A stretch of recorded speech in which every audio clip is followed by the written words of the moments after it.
செய்தியாக பார்த்து வருகிறோம். விளாத்திகுளம் திமுக எம்எல்ஏ மார்க்கண்டேயனின் ஜாமீன் மனுவானது தள்ளுபடி செய்யப்பட்டிருக்கிறது.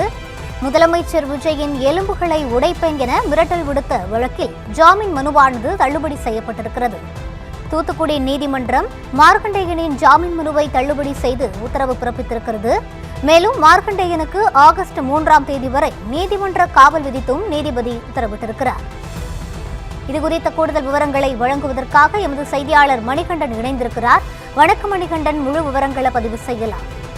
நிச்சயமாக ரூபி, தமிழக முதல்வர் குறித்து சர்ச்சைக்குரிய வகையில பேசியதால தூத்துக்குடி மாவட்டம் விளாத்திக்குளம் திமுக எம்எல்ஏ மார்க்கண்டேயன் கைது செய்யப்பட்டு பாளையங்கோட்டை மத்திய சிறையில் அடைக்கப்பட்டிருக்கிறார்.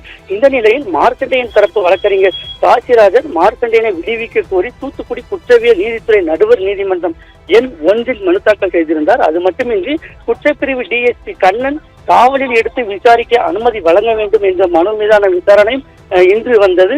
தூத்துக்குடி குற்றவியல் நீதித்துறை நடுவர் எண் 1 நீதித்துறை நடுவர் சுமதி மார்க்கண்டேயனை நீதிமன்றத்தில் 3 மணிக்கு ஆஜர்படுத்த உத்தரவு பிறப்பித்தார். இந்த நிலையில மார்க்கண்டேயனை பாளையங்கோட்டை சிறைச்சாலையில் இருந்து போலீசார் தூத்துக்குடி நீதிமன்றத்துக்கு அழைத்து வந்தார்கள். அப்போது அரசு தரப்பு சிறப்பு வழக்கறிஞர் ஸ்ரீதேவி வாதாடும் போது, அதாவது கூட்டத்தில் கலந்து கொண்ட திமுக கட்சியின் அமைப்பு செயலாளர் RS பாரதி மற்றும் கோவில்பட்டி சட்டமன்ற உறுப்பினர் கருணாநிதி ஆகியோர் தூண்டுதலின் பெயரில் தான் மார்க்கண்டேயன் எம்எல்ஏ தமிழக முதல்வர் குறித்து சர்ச்சைக்குரிய வகையில பேசினாரா என்பது குறித்து அவரிடம் விசாரணை நடத்துவதாக 2 நாள் போலீஸ் காவல்ல வைக்க வேண்டும் என வாதாடினார்களா. இந்த நிலையில் அனைத்து வாதிகளையும் கேட்ட நீதித்துறை நடுவர் சுமதி காவலில் எடுத்து விசாரிக்க அனுமதி மறுத்து உத்தரவு பிறப்பித்திருக்கிறார்.